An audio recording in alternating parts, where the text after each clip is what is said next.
اللہ علیہ وسلم نے فرمایا میں اس بات کا خوف نہیں کرتا کہ میری امت کمزور ہو جائے گی، اس بات کا ڈر نہیں کہ پیسے ختم ہو جائیں گے، نہ یہ خوف ہے کہ بھوکی مرے گی۔ حضور کس بات کا خوف ہے؟ تو نبی پاک نے فرمایا خوف یہ ہے کہ ان کا یقین کمزور ہو جائے گا۔ یاد رکھیں اگر اعتبار نہ ہو تو گھر نہیں چلتا، تو اگر اللہ رسول پر یقین کامل نہ ہو تو پھر بندہ مسجد نہیں آ سکتا، پھر اس کا دین نہیں چلتا، پھر اس کے لیے مشکل ہے نماز، پھر اس کے لیے مشکل ہے راہ خدا میں خرچ کرنا۔ میرے نبی پاک نے فرمایا یوں نہ کہا کر کہ یا اللہ چاہے تو دے چاہے تو نہ دے، جب مالک سے مانگ تو کہا کر یا اللہ تجھی سے مانگنا ہے، میں لے کے اٹھوں گا، تو مجھے دے گا۔ فرمایا جتنا تیرا یقین کامل ہوگا اتنا ہی اللہ تجھے جھولی بھر کے عطا فرمائے گا۔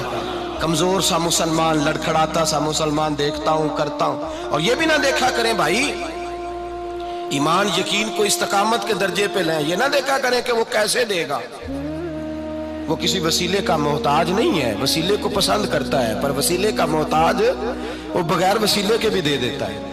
ہر آدمی ماں باپ کے ذریعے پیدا ہوتا ہے، اگر پیدا کرنا چاہے تو جناب عیسیٰ کو بغیر باپ کے پیدا کر دیتا ہے، اگر پیدا کرنا چاہے تو حضرت آدم کو بغیر ماں اور باپ کے پیدا کر دیتا ہے۔ جب یقین رکھیں، یقین قرآن مجید پڑھیے، حضرت موسیٰ علیہ السلام فرعون کے دربار میں کھڑے ہیں، چاروں جانب دشمن ہی دشمن ہے، جادوگر آ گئے، انہوں نے سانپ چھوڑے، حضرت موسیٰ کے ہاتھ میں ڈنڈا تھا۔ حضرت موسیٰ کہتے ہیں یا اللہ کیا کروں؟ تو اللہ تعالیٰ نے فرمایا اپنا عصا پھینک دو۔ کہنا چاہیے تھا نا کہ یا اللہ ایک ہی تو شے ہے، اتنے سانپ ہے، بچانے کے لیے ڈنڈا ہے وہ پھینک دوں؟ ڈنڈا پھینکا جاتا ہے، سانپ کو دیکھ کر کے قابو کیا جاتا ہے۔ یہ میرا اور آپ کا ذوق ہے نا، لیکن انبیاء کرام کا انداز ملاحظہ کیجئے میرے عزیزو۔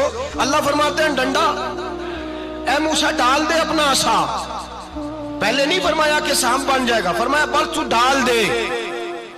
میں اور آپ ہوتے ہیں تو سانپ سامنے ہے، ڈنڈا ہاتھ میں ہے، ہم کہیں گے عجیب بات ہے، یہی تو دفاع کی چیز ہے، اسی کو ڈال دوں تو بچوں گا کیسے؟ کہا ڈال دو، تو حضرت موسیٰ نے ڈال دیا، کہا میرے رب کا حکم ہے تو میرے لیے بہتر ہی ہوگا۔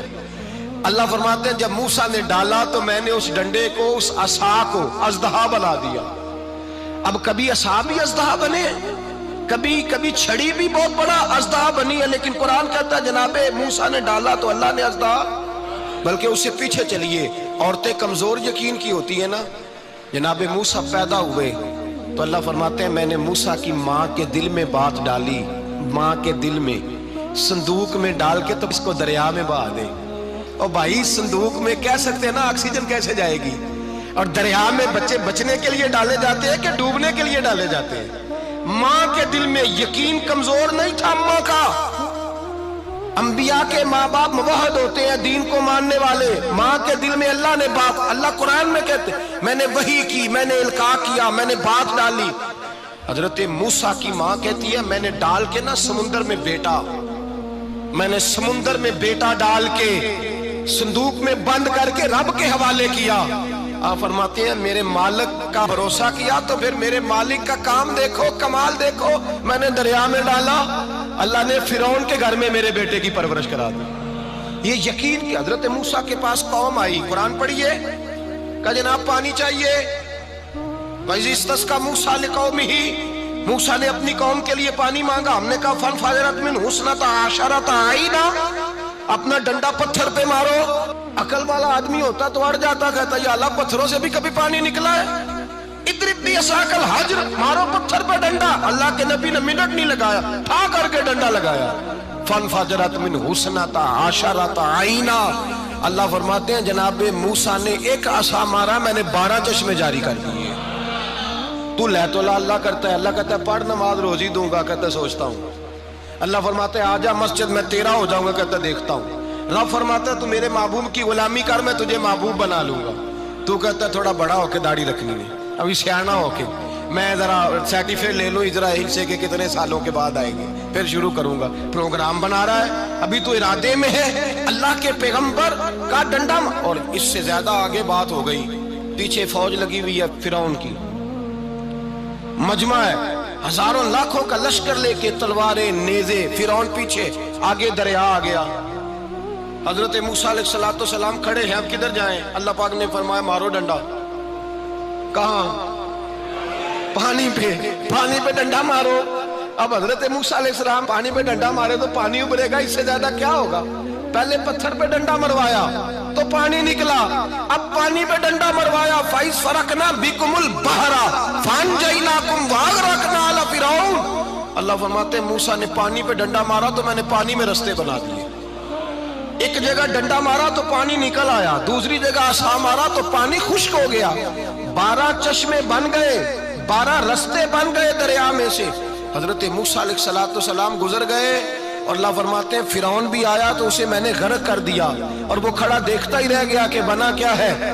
جب یقین کامل نصیب ہوتا ہے، اعتماد کی دولت اللہ دیتا ہے، جب انسان کو یہ انشراح صدر ہو جاتا ہے کہ میری نجات خدا کے حکم میں ہے اور رسول اللہ کے قدموں میں ہے، جب اسے یہ انشراح حاصل ہوتا ہے تو پھر نماز کا لطف آتا ہے. غور کیجئے کیا جملہ کہہ دیا میں نے. پھر اسے نماز کا پھر اسے نماز بوجھ نہیں بلکہ نماز نہ پڑھے تو اس پر بوجھ ہوتا ہے. پھر قرآن مجید اس کی روح کا ساتھی ہو جاتا ہے. پھر عبادات، تقوی، پرہیزگاری، پھر وہ ایک سنت کے چھوٹنے پر پریشان رہتا ہے. جب یقین کی دولت نصیب ہوتی ہے، قرآن مجید فرقان حمید نے کہا ایمان لاؤ تو پھر ایمان پہ ڈٹ جاؤ، مسلمان بنو تو پھر اسلام پر. پھر یہ جو کمزوری ہے نا، یہ دیکھتے ہیں، کرتے ہیں، چلتے ہیں، ابھی کل ابھی پرسوں بہانے ہیلے، ابھی میں نماز شروع کرتا ہوں دیکھتا ہوں لا الہ الا اللہ محمد الرسول اللہ صلی اللہ علیہ. جب کسی نے کلمہ پڑھا تو اس پر پورا دین ضروری ہے، پورا. اب وہ یہ نہیں کہہ سکتا کہ تھوڑا تھوڑا کر کے آؤں گا. یقین کی دولت نعمت ہے. اللہ پاک قرآن مجید میں فرماتے ہیں ان الذین قالوا ربنا اللہ ثم استقاموا، جنہوں نے کہا کہ اللہ ہمارا رب ہے اور پھر وہ اس پر ڈٹ گئے. پھر اس پر وہ کہا تو ڈٹ گئے، کھڑے ہو گئے. نہیں، اللہ ہی رب ہے، اللہ ہی دینے والا، اللہ ہی مالک، اللہ ہی ہمارا رازق ہے، رب ہی ہمارا سب کچھ.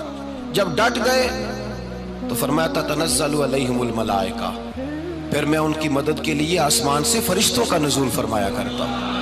فرشتے کیا کہتے ہیں؟ اللہ تخافوا ولا تحزنوا، غم نہ کرنا، خوف نہ کھانا، وابشروا بالجنۃ التی کنتم توعدون، ہم تو تمہیں اللہ تبارک و تعالیٰ کی اس جنت کی خوشخبری دینے آئے ہیں جس کا رب نے تمہارے ساتھ وعدہ کیا ہوا ہے. پھر فرشتوں کا نزول ہوتا ہے، لیکن شرط کیا ہے کہ ایمان لائے اور پھر ایمان پر پھر یہ نہ سوچے کہ وہ کس طرح دے گا، وہ کیسے عطا کرے گا، وہ میری مدد کس طرح کرے گا، نظام کیسے چلے. ڈٹ جائے کہے میرے اللہ کا حکم ہے تو میں نے حلال ہی کھانا ہے، میرے رب کا حکم ہے تو میں نے تھوڑے پہ گزارا کرنا ہے، میرے مالک کا حکم ہے تو میں نے اپنی جیب دیکھنی یا دوسرے کی نہیں دیکھنی، میرے رب کا حکم ہے تو میں نے اس کی اطاعت میں رہنا. جب ڈٹ جائے گا اللہ کے احکامات پر، جب ڈٹ جائے گا تو اللہ فرماتا ہے پھر میں تیری مدد کے لیے فرشتوں کا نزول کروں گا. نبی پاک صلی اللہ علیہ وسلم نے فرمایا 2 دولتیں اگر کسی کو اللہ دے دے تو سمجھے اللہ نے اسے دنیا کی سب سے زیادہ دولت عطا فرما دی.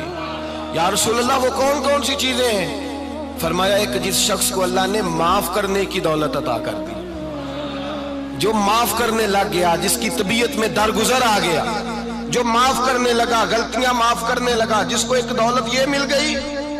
اور دوسرا میرے مصطفیٰ نے فرمایا جسے اللہ نے یقین کی دولت عطا فرما دی. جس کو یہ 2 دولتیں مل جائیں، ایک درگزر کرنا، دوسرا رب رسول پہ یقین کامل رکھنا، اسے کائنات کی ہر شے مل گئی. میرے نبی پاک نے فرمایا جب بھی دعا مانگو خدا سے یہ 2 نعمتیں مانگا کرو، عرض کیا کرو اے اللہ درگزر کی دولت عطا فرما، اے اللہ تو ہمیں یقین کی دولت عطا فرما، ایمان کی قوت اور پختگی نصیب فرما. میرے بھائی حضور نے فرمایا مانگ کے لو. کمزور ایمان والا شخص کسی کام کا نہیں ہوتا. جس آدمی کے ذہن میں شک کا بیج ایک دفعہ جنم لیتا ہے وہ آدمی تو غلام سے بدتر ہے.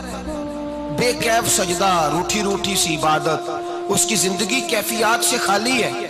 جس شخص کو پتہ چل جائے نا لوگ میرے مخالف ہیں، اس کا تو سجن رہتا ہی کوئی نہیں. اصل بات یہ ہوتی ہے کہ یہاں سوچ بیٹھا ہے کہ دنیا میرے خلاف ہے، یہاں مخالفت یہاں بیٹھ گئی ہے، 2 بندے باتیں کر رہے ہیں تو پریشان ہے، میرے خلاف ہی لگے ہوئے ہیں، میری بات ہو رہی ہے. کیونکہ اصل تکلیف کہاں ہے؟ اور اگر یہاں یقین کامل ہو گیا نا کہ سارے مجھ سے پیار ہی کرتے ہیں، تو پھر دو بندوں کو بات کرتا دیکھیں گے تو یہی سوچے گا میری تعریفیں کر رہے ہیں۔